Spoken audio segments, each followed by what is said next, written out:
But doesn't it seem like those who apply sanctions largely invent the reasons for doing so? Just mention about these examples. How did it all begin? A bit of history. The World War II is over.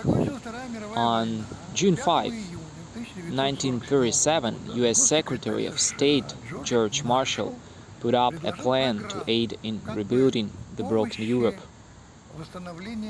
This initiative went down in history as a Marshall Plan. According to it, $13 billion would be set aside by the United States to rebuild Europe. Someone could say, is it money? 30 USD billion is given to Ukraine alone, not to the entire Europe.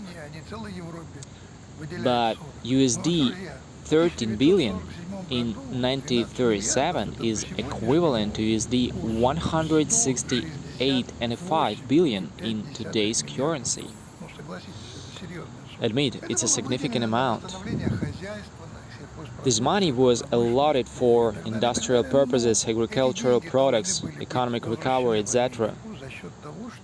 However, Europe was to return it to America by purchasing goods from it.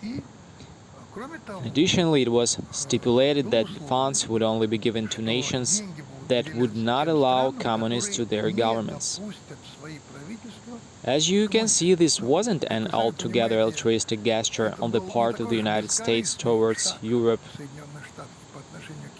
However, it also planned to increase American military presence to these countries in addition to keeping communists out of their administrations.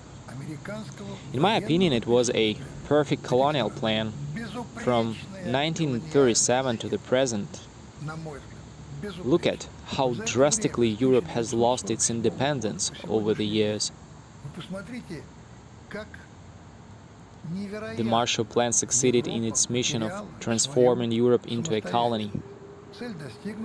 Then, like a thunderbolt from clear sky, the Arab nations declared in 1973 that they would stop supplying oil to the nations who backed Israel during the so-called Yom Kippur War. In other words, the United Kingdom, Canada, the Netherlands, the United States and Japan. It was a truly shocking incident that even prompted US President Richard Nixon to address the public, urging them to use less transportation and, if they had to drive, to do it at low speeds in order to consume less fuel. There were fewer flights, etc. Tell me, does that ring any bells with you? What is recommended to European Union countries today? For instance, in Italy, fountains are turned off.